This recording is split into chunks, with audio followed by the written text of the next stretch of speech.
Now next question जो अपना है वो है टाइप्स ऑफ कंपनीज पर आधारित।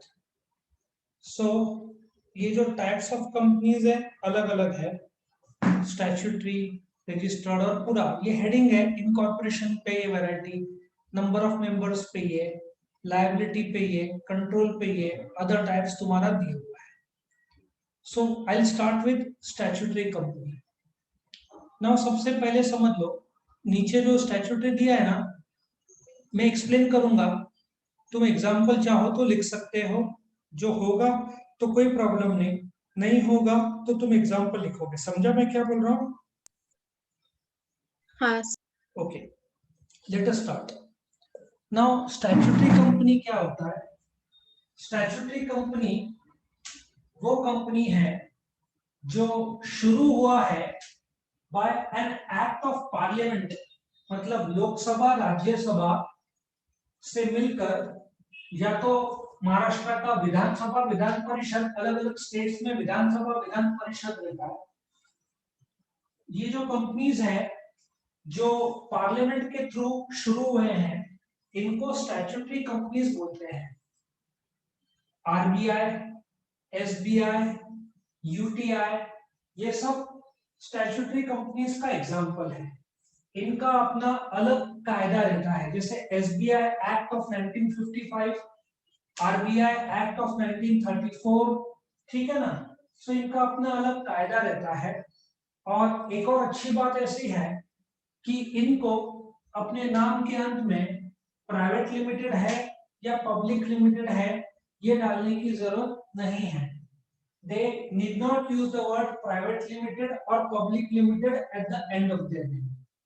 तुम्हारे मन में एक सवाल आ रहा होगा कि प्राइवेट लिमिटेड और पब्लिक लिमिटेड क्या है। ठीक इसके बाद वाला वीडियो में हम प्राइवेट लिमिटेड और पब्लिक लिमिटेड का डिटेल स्टडी करेंगे, दोनों में फर्क क्या है। ठीक है, टिल दैट पॉइंट लोग समझ लो कि जो कंपनी प्राइवेट लिमिटेड है उसको अपने नाम के अंत में प्राइवेट लिमिटेड लिखना पड़ता है। जो पब्लिक लिमिटेड है जैसे रिलायंस, वो सिर्फ लिमिटेड लिखती है, Reliance industries limited, private limited नहीं लिखा। समझ में आया तुमको? यस और no? Yes second number, pen रखना बाजू में, कुछ नया पॉइंट लिखता है तो लिख सकते हो, एग्जांपल नया नया दिया तो लिख सकते हो। दूसरा, रजिस्टर्ड कंपनी। रजिस्टर्ड कंपनी वो कंपनी है जो रजिस्टर्ड है इधर under the companies act of 1956 और under the companies act of 2013। जो इंडिया में सारे के सारे कंपनीज जो है वो रजिस्टर्ड है।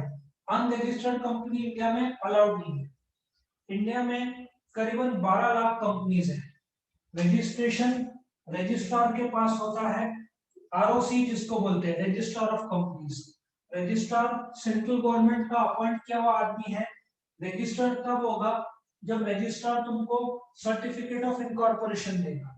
सर्टिफिकेट ऑफ इनकॉर्पोरेशन मींस आज कंपनी का जन्म हुआ है, यदि आज तुमको रजिस्ट्रेशन मिलता है। रजिस्ट्रेशन के बजाय better way of saying it is company को सर्टिफिकेट ऑफ इनकॉर्पोरेशन दिया। जिस तारीख को तुमको सर्टिफिकेट ऑफ इनकॉर्पोरेशन दिया, टेक्निकल भाषा में जैसे बर्थ सर्टिफिकेट होता है, जिस तारीख को जन्म हुआ आज कंपनी का जन्म होगा, और वो उसका सबसे बड़ा प्रूफ है सर्टिफिकेट ऑफ इनकॉर्पोरेशन। सो ऐसे सारे 12 लाख कंपनीज जो रजिस्टर्ड है विद द रजिस्ट्रार, हर एक स्टेट में एक एक रजिस्ट्रार रहता है। इंडिया में 22 रजिस्ट्रार है, महाराष्ट्र में 2 है, तमिलनाडु में 2 है क्योंकि ज्यादा है, ईस्टर्न साइड में कुछ स्टेट्स में 2-3 स्टेट मिलकर 1 है क्योंकि वहां ज्यादा कंपनीज नहीं है। ठीक है, ऐसे कंपनीज को रजिस्टर्ड कंपनी बोलते हैं। On the basis of incorporation समझ में आया तुमको? यस और no? Yes sir now coming to on the basis of number of members, जो प्राइवेट और पब्लिक है इसका अगले वीडियो में डिस्टिंग्विश के तौर पर मैं बताऊंगा। सिर्फ इतना समझ लो, प्राइवेट में कम से कम 2 मेंबर्स, मैक्सिमम 200, पब्लिक में कम से कम 7 मेंबर्स, मैक्सिमम अनलिमिटेड होता है। और भी बहुत सारे फर्क है, लेकिन यहाँ बताऊंगा तो पूरा बहुत बड़ा लेक्चर हो जाएगा। तुम प्राइवेट पब्लिक कंपनी का अलग से जो वीडियो है डिस्टिंग्विश का वो देख सकते हो। ठीक है, सिर्फ इतना सोचो, प्राइवेट कंपनी के शेयर्स पब्लिक में नहीं बिकते, पब्लिक कंपनी के शेयर्स पब्लिक में बिकते हैं। प्राइवेट कंपनी के नाम के अंत में प्राइवेट लिमिटेड लगाना पड़ता है, पब्लिक कंपनी के नाम के अंत में सिर्फ लिमिटेड रहेगा। मैंने 2-3 पॉइंट्स तुमको बताए, और भी जो दूसरे पॉइंट्स है वो जब डिस्टिंग्विश का अलग से वीडियो लूंगा तब बताऊंगा। Is it clear to all? Yes, sir. Next is OPC, one person company. सबसे पहले तो ये ओपीसी कंपनीज एक्ट ऑफ 1956 में ये ओपीसी था ही नहीं। मतलब उस समय प्राइवेट कंपनी को कम से कम 2 मेंबर लगता था। मतलब कोई भी जिसको कंपनी शुरू करना है, कोई भी इंसान जिसको कंपनी शुरू करना है, उसको कम से कम 2 मेंबर्स लगते थे। लेकिन कंपनीज एक्ट 2013 ने ओपीसी इंट्रोड्यूस किया। फॉरेन में भी है, बेसिकली अपन लोग फॉरेन के कुछ कंपनीज एक्ट में से सीखते हैं और अपन अपने में इन्वॉल्व करते हैं। So OPC is a company where there is only one member. तो वन मेंबर को अलाउड किया गया है to register and get himself started. सारे के सारे जो फॉर्मेलिटीज है जो प्राइवेट कंपनी के हैं, it is a private limited company. OPC मतलब प्राइवेट लिमिटेड, लेकिन प्राइवेट लिमिटेड में कम से कम 2 मेंबर्स होते हैं, इधर सिर्फ एक है। जैसे मैंने बताया कंपनीज एक्ट 56 में नहीं था, ये इंट्रोड्यूस हुआ है 2013 में। एक सिंगल प्रमोटर है, उसका लायबिलिटी लिमिटेड है, ये उनके लिए है। अब सोल ट्रेडर का सबसे बड़ा नुकसान क्या है, मुझे बता सकते हो? सोल ट्रेडर में सबसे बड़ा नुकसान ही क्या है?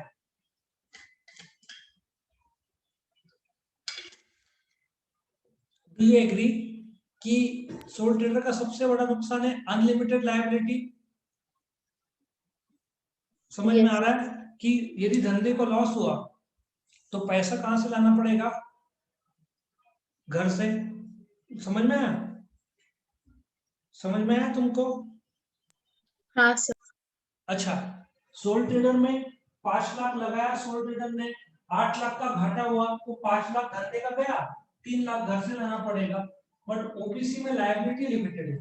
ओपीसी में मेंबर ने 5 लाख रुपए लगाया है, कंपनी घाटे में चली गई, 8 लाख का घाटा हुआ, बट उसको 3 लाख अपने घर से लाने की जरूरत नहीं, सिर्फ 5 लाख ज्यादा से ज्यादा उसका शेयर कैपिटल जाएगा जो कि लिमिटेड लायबिलिटी है, उसके ऊपर उसका कुछ भी जाएगा नहीं। सो लायबिलिटी इज लिमिटेड, ये सबसे बड़ा एडवांटेज है। डायरेक्टर एक से ज्यादा हो सकते हैं, और हर कंपनी को, प्राइवेट और पब्लिक को, साल में एक कंपलसरी मीटिंग रखना पड़ता है, जो कि अभी जुलाई अगस्त में शुरू हो जाएगा, जिसको एनुअल जनरल मीटिंग बोलते हैं। सो एनुअल जनरल मीटिंग भी ओपीसी को होल्ड करने की जरूरत नहीं है, ये एनुअल मीटिंग है जो हर कंपनी को रखना पड़ता है। जब सेकेंड टर्म में जब हम आएंगे टाइप्स ऑफ मीटिंग, उसमें हम सीखेंगे ये एनुअल जनरल मीटिंग या शॉर्ट फॉर्म एजीएम होता क्या है। क्या सबको यहाँ तक समझ में आया? यस और no? Yes, sir. Next, on the basis of limit liability of members, companies limited by shares. India में 99.99% कंपनीज, सारे के सारे कंपनी लिमिटेड बाय शेयर्स होता है। इसका मतलब क्या है? एक शेयर का रकम 10 रुपया, तुमने पे किया 6 रुपया, ज्यादा से ज्यादा तुमसे कंपनी कितना मांग सकती है पे करने के लिए? बोलो, ज्यादा से ज्यादा कितना मांग सकती है कंपनी तुमसे? बोलो फटाफट, पार्टिसिपेट करो। 10 रुपए का शेयर है, तुमने 6 रुपया पे किया, कंपनी तुमसे ज्यादा से ज्यादा कितना मांगेगी? तेरा आवाज नहीं पहुंच रहा है, कोई बात नहीं, आ रहा है, बोल, बोल सकती है तो बोल। सर आ रहा है। हाँ आ रहा है, बोल। 4 रुपए। 4 रुपए। अच्छा, घाटा हो गया, 7 रुपया पर शेयर घाटा है, पर तू कितना पे करेगी? 7 रुपया पे करेगी या 4 रुपया? 4 रुपए। अच्छा, तूने पूरा 10 रुपया पे किया, फिर भी 7 रुपया घाटा है, तो तू कितना पे करेगी? कुछ भी नहीं। 0। इसलिए ऐसे टाइप के कंपनीज जिसका लायबिलिटी सिर्फ एक शेयर का जो रकम है उतना ही देना है, पूरा दे दिया तो तुम्हारा लायबिलिटी खत्म हो जाता है। अच्छा, company limited by shares private limited भी हो सकता है, पब्लिक लिमिटेड भी हो सकता है। मैंने जैसे बताया इंडिया के 99% कंपनीज, 12 लाख कंपनीज है, maximum companies limited by shares है, क्योंकि द मोमेंट तुम अनलिमिटेड करते हो तो तुम्हारा रिस्क बढ़ता है। दूसरा, कंपनीज लिमिटेड बाय गारंटी। ध्यान से सुनना मैं जो बोल रहा हूं। अभी ये जो कंपनी है इसमें शेयर कैपिटल हो भी सकता है, नहीं भी हो सकता है। इसमें हर एक मेंबर या तो कोई स्पेसिफिक मेंबर मेमोरेंडम, मेमोरेंडम जो डॉक्यूमेंट रजिस्ट्रेशन के लिए लगता है, उसमें प्रॉमिस करता है कि भाई कंपनी बंद हो जाएगी तो मैं 2 लाख रुपया दूंगा। 5 लोग हैं, ये लोग बोलते हैं, ये लोग गारंटी दे रहे हैं कि बंद हो जाएगी तो हम लोग पर हेड 2-2 लाख रुपया देंगे। मतलब कंपनी बंद होने के बाद लायबिलिटी रहा या कर्जा रहा तो ज्यादा से ज्यादा कितना मांगा जा सकता है इन लोगों से, जो इन लोगों ने गारंटी दिया है। कितना गारंटी दिया है? 2 लाख पर शेयर। 5 जनों का कितना होगा गारंटी रकम बताओ? 5 जनों का कितना गारंटीड रकम होगा बताओ? Do you agree? 10 लाख। समझ में आ रहा है मैं क्या बोल रहा हूँ? ओके, तुम्हारा आवाज नहीं पूछ रहा है। सो यदि कंपनी को लॉस हुआ तो क्या ये गारंटीड रकम मांगा जा सकता है? The answer is no. यह रकम तभी मांगा जा सकता है जब कंपनी बंद हो जाए। सो ऐसे टाइप की कंपनी जो लिमिटेड बाय गारंटी है, जहां पे एक स्पेसिफिक मेंबर या सारे मेंबर्स ने प्रॉमिस किया है, वो गारंटीड रकम जो रजिस्ट्रार के पास रजिस्ट्रेशन करते समय मेमोरेंडम जो फाइल किया है उसमें रकम मेंशन्ड है, और सिंस मेमोरेंडम में वो साइंड है तो ये रकम इनको देना ही पड़ेगा, फिर वो घर से लाओ या बाहर से लाओ। तो ऐसे टाइप की कंपनीज जिसमें गारंटीड रकम मेमोरेंडम में लिखा हुआ है उसको कंपनीज लिमिटेड बाय गारंटी बोलते हैं। मुझे लगता है कोई stock exchange, Ahmedabad stock exchange या कोई तो स्टॉक एक्सचेंज है जो कंपनी लिमिटेड बाय गारंटी, बहुत कम, लगभग मिलता ही नहीं है ऐसा, क्योंकि गारंटी लेना मतलब तुमको देना ही पड़ेगा, तुम्हारा घर पर बेचा जाएगा, इसलिए लोग गारंटी देते नहीं है। लिमिटेड बाय शेयर्स में पैसा लगाते हैं कि भाई 10 रुपए का शेयर है, 100 शेयर तुमने खरीदे, 1000 रुपए दिया, ना कंपनी घाटे में भी जाए तो तुमको जेल से लाने की जरूरत नहीं। समझ में आया क्यों company limited by share maximum चलता है? Yes sir. चलो आगे बढ़ते हैं। अनलिमिटेड लायबिलिटी कंपनीज तो सोल ट्रेडर की तरह ही है कि भाई कंपनी का शेयर कैपिटल 5 लाख था, लॉस हुआ 8 लाख, 5 लाख तो गया और 3 लाख का लॉस हुआ। 30,000 मेंबर्स है या 3,000 मेंबर्स है, हर एक को 100 रुपए लाना पड़ेगा घर से। मतलब unlimited liability company sole proprietorship की तरह है कि धंधे का संपत्ति कम पड़ा लायबिलिटीज पे करने के लिए, ठीक है, तो सोल ट्रेडर को घर से लाना पड़ता है। उसी प्रकार से अनलिमिटेड लायबिलिटी कंपनी में धंधे का पैसा कम पड़ा तो जो कंपनी के मालिक है शेयर होल्डर्स उनको घर से लाना पड़ेगा। ये कंपनी बिल्कुल भी फेमस नहीं है क्योंकि ये तो सोल ट्रेडर की तरह हो गया और इसमें रिस्क जबरदस्त है। करोड़ों का घाटा हो गया तो शेयर होल्डर का घर बार सब बिक जाएगा, नीलाम हो जाएगा, इसलिए ये कंपनीज कोई भी रजिस्टर नहीं करा था। समझ में आया तुमको? यस और नो? Yes sir. ये प्राइवेट हो सकती है, पब्लिक हो सकती है, ओपीसी हो सकती है। नेक्स्ट अपने लिस्ट में है होल्डिंग और सब्सिडरी। नाउ इसके लिए मैं तुमको एक एग्जांपल दूंगा। क्या तुमने होंडा मोटर कॉर्पोरेशन का नाम सुना है? होंडा मोटर कॉर्पोरेशन का नाम सुना है तुमने? ओके, होंडा मोटर कॉर्पोरेशन शुरू हुआ था 24 सितंबर 1948 में। उसका फाउंडर था सोइशिरो होंडा। पहला मॉडल मॉडल ए कार्स में एंटर किया 1962, इंडिया में आए 1984। नाउ टायर जॉइंट वेंचर किया उन लोगों ने 2 ग्रुप के साथ। उस समय काइनेटिक होंडा होता था। क्या तुमने काइनेटिक होंडा गाड़ी सुना है? हाँ सर। एक कंपनी थी काइनेटिक इंजीनियरिंग, बाद में महिंद्रा ने खरीद लिया उसको। तो काइनेटिक और होंडा का जॉइंट वेंचर था। जॉइंट वेंचर मतलब टेम्पररी पार्टनरशिप जो 10 साल के लिए होता था। जब काइनेटिक और होंडा सक्सेसफुल थे, लेकिन जब होंडा और काइनेटिक का जॉइंट वेंचर खत्म हुआ उसके बाद क्या हुआ, जो कंपनी है काइनेटिक वो खुद से नहीं टिक पाई, बंद हो गई। महिंद्रा ने उसको 280 करोड़ में खरीद लिया था।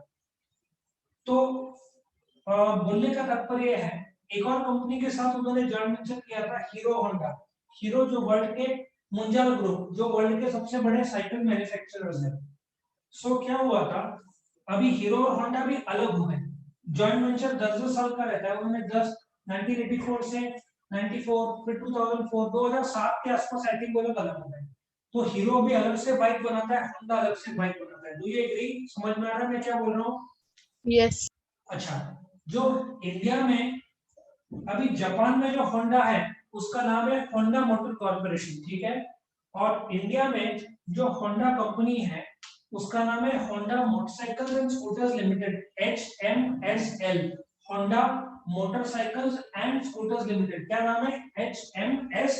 और एल। समझ में आ रहा है मैं क्या बोल रहा हूँ? दो Honda, original Honda Japanese Honda motor corporation Japan की, और इंडिया की Honda motor corporation and scooters limited. ख्याल में आ रहा है मैं क्या बोल रहा हूँ? यस नाउ ऐसा सोचो, एक घर है, उस घर में 100 ईंटें हैं।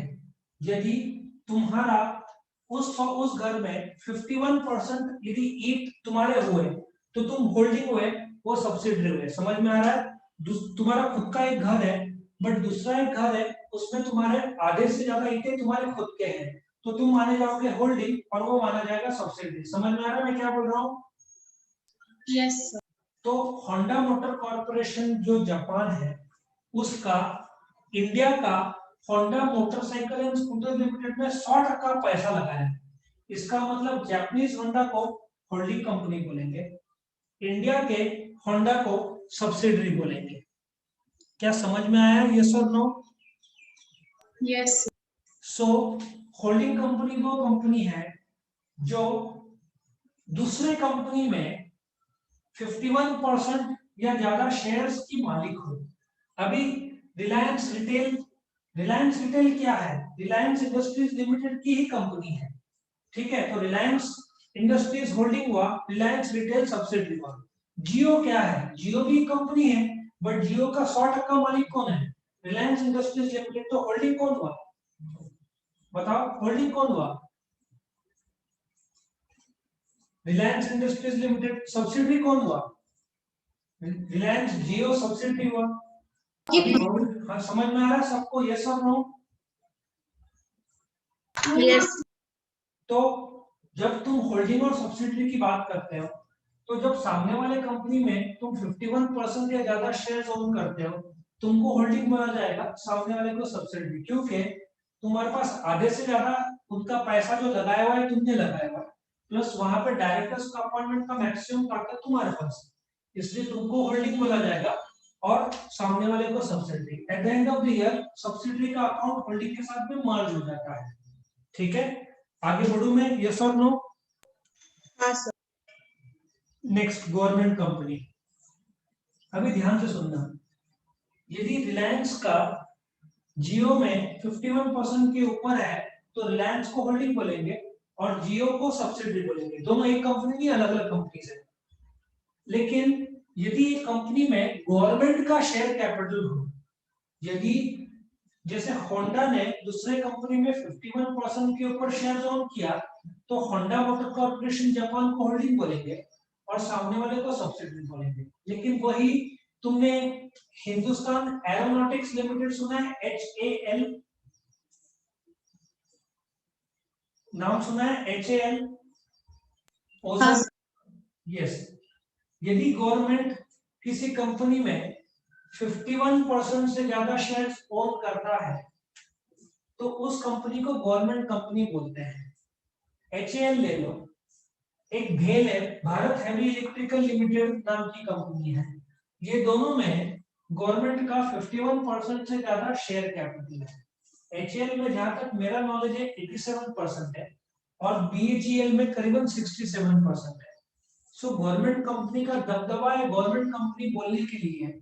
उस कंपनी में जो 100 रुपए लगा है, उस 100 रुपए में गवर्नमेंट का 51 से ज्यादा पैसा लगाया हुआ है, तो उस कंपनी को हम गवर्नमेंट कंपनी बोलेंगे। गवर्नमेंट कंपनी प्राइवेट लिमिटेड या पब्लिक लिमिटेड दोनों हो सकती है।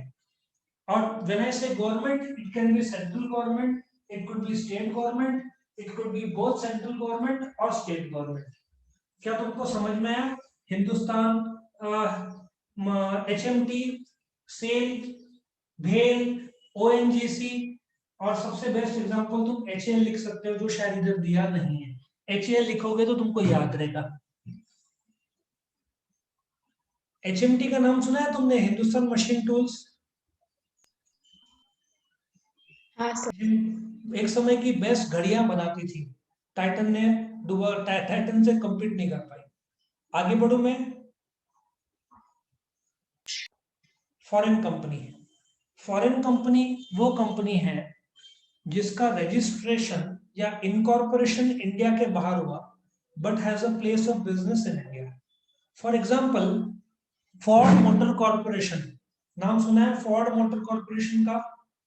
हाँ सर या सुना। फोर्ड मोटर कंपनी बोलना चाहिए। फोर्ड मोटर कंपनी अमेरिका में रजिस्टर्ड है, अमेरिका में शुरू हुई, 1903 में शुरू हुई, मॉडल ए से शुरू हुई, मॉडल टी से फेमस हुई। उसका फाउंडर हेनरी फोर्ड था। 1918 में वर्ल्ड के आधे कार्स फोर्ड के थे। मॉडल टी नाम का सबसे फेमस ब्रांड था उनका। तो वो कंपनी इंडिया में आई, जहां तक मेरा नॉलेज है 1995 में आई। इंडिया में महिंद्रा के साथ जॉइंट वेंचर किया, बाद में दोनों अलग हो गए, महिंद्रा और फोर्ड। अभी फोर्ड इंडिया में फोर्ड इंडिया लिमिटेड नाम से जानी जाती है, साउथ में उसका मैन्युफैक्चरिंग है। सो फोर्ड इंडिया लिमिटेड इसलिए फॉरेन कंपनी है, उसका ओरिजिनल रजिस्ट्रेशन हुआ है अमेरिका में, but has a place of business in India.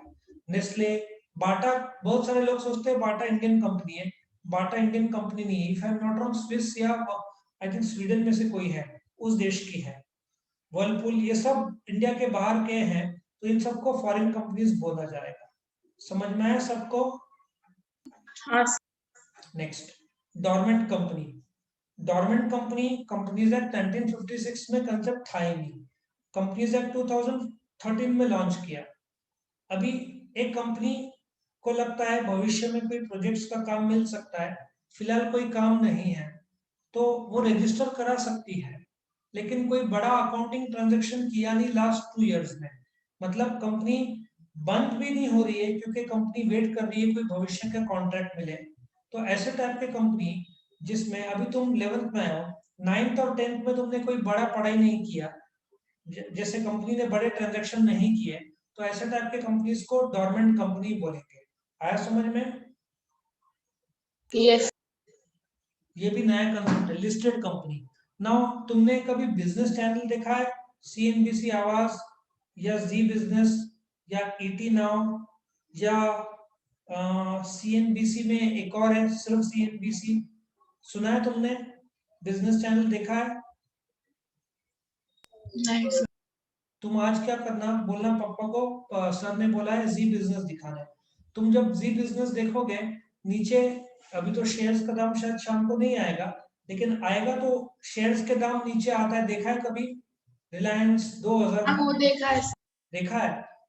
वो दाम रहता है वो कंपनीज का जो शेयर बाजार में जिसका खरीदी बिक्री चालू है। सो ऐसे टाइप के कंपनीज जो शेयर बाजार में लिस्टेड है, जैसे कि बॉम्बे स्टॉक एक्सचेंज में करीबन 7000 कंपनीज लिस्टेड है, तो उनको लिस्टेड कंपनी बोलते हैं। कैसे पहचानने का वो लिस्टेड है? नंबर 1, वो शेयर बाजार में रजिस्टर्ड है। नंबर 2, रजिस्टर्ड है तो वो जो पट्टी आती है ना इसमें, बिजनेस चैनल में नीचे कंपनी का नाम आता है, इसका मतलब वो शेयर की खरीदी बिक्री शेयर बाजार में होती है। रिकॉग्नाइज्ड स्टॉक एक्सचेंज, हर एक कंपनी बेसिकली इंडिया में 2 बड़े स्टॉक एक्सचेंज है, बॉम्बे स्टॉक एक्सचेंज और नेशनल स्टॉक एक्सचेंज, दोनों मुंबई में है। बीएससी दलाल स्ट्रीट में, एनएससी बीकेसी सुना है? बांद्रा कुर्ला कॉम्प्लेक्स सुना है? बीकेसी सुना है? वहां पे है। तो ऐसे कंपनीज जो शेयर बाजार में रजिस्टर्ड है, जिसके शेयर्स खरीदे बेचे जा रहे हैं, उसको लिस्टेड कंपनी बोलते हैं। समझ में आ रहा है सबको? आगे बढ़ू, यस और नो?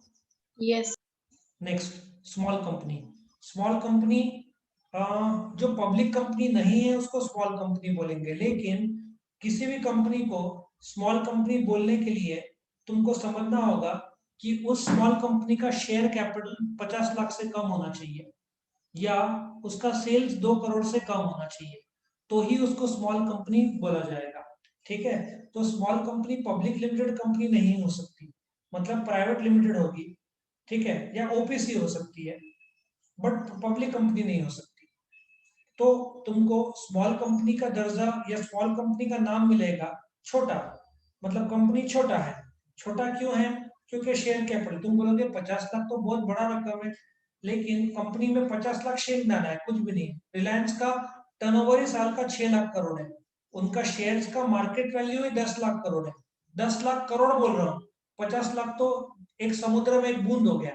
तो स्मॉल कंपनी उसको बोलेंगे जिसका पेड अप शेयर कैपिटल, जो पब्लिक ने शेयर्स का पैसा दिया है, एक तो 50 लाख से कम है, और जिसका टर्नओवर 2 करोड़ से कम है, उसको स्मॉल कंपनी बोलेंगे। समझ में आया सबको, यस और no? Yes next, associate company. अभी मैंने तुमको कौन सा एग्जांपल लिया था, होंडा का एग्जांपल लिया था, बराबर ना, कि होंडा मोटर कॉर्पोरेशन, नहीं रिलायंस का एग्जांपल ज्यादा इजी जाएगा।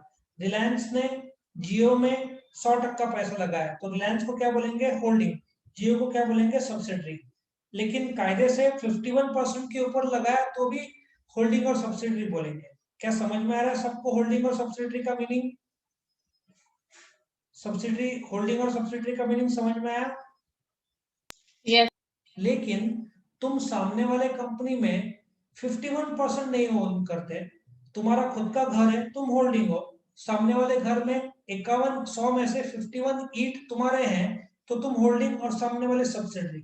लेकिन तुम्हारा खुद का घर है, सामने वाले घर में 100 में से सिर्फ 20 ईट तुम मालिक हो, तो उस कंपनी को एसोसिएट कंपनी बोलेंगे।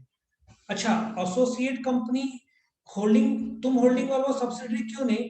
क्योंकि सब्सिडरी बनने के लिए तुम्हारा उस घर में 100 ईंट में से 51 ईंट का मालिक होना जरूरी है। सिंस तुम सिर्फ 20% मतलब 20 ईंट के मालिक हो, तो उस कंपनी को एसोसिएट कंपनी बोलेंगे। और यदि 51 के ऊपर है तो उसको सब्सिडरी बोलेंगे। समझ में आ रहा है? Yes, sir. सो 20%, 20 शेयर मतलब 20%। 10 लाख है तो तुम्हारा 2 लाख रुपया लगा हुआ है, बाकी 8 लाख किसी और ने लगाया। कंपनी नॉट फॉर प्रॉफिट, ये सेक्शन 8 के तहत आता है। कंपनी नॉट फॉर प्रॉफिट वो कंपनी है, इसमें दिया नहीं लेकिन मैं बताऊंगा, उसको लाइसेंस कंपनी भी बोलते हैं। लाइसेंस कंपनी वो कंपनी है जिसका उद्देश्य प्रॉफिट नहीं, सेवा है। वो promotion of arts, science, literature, इसको प्रमोट कर, स्पोर्ट्स, इसको प्रमोशन के लिए शुरू की जाती है। इनको डिविडेंड देने का परमिशन नहीं है और इनके नाम के अंत में लिमिटेड नहीं रहता। तो ऐसे टाइप के कंपनीज जिनका उद्देश्य प्रॉफिट नहीं, सेवा है, इनको लाइसेंस दिया जाता है by the central government not to use the word limited at the end of the name. So ऐसे टाइप के कंपनीज को कंपनीज नॉट फॉर प्रॉफिट कहा जाता है। क्या सबको समझ में आया ये? यस और नो? यस और नो बोलो। Yes. और ये जो प्राइवेट पब्लिक है, इसका डिस्टिंग्विश में एक्सप्लेनेशन अभी मैं दूंगा।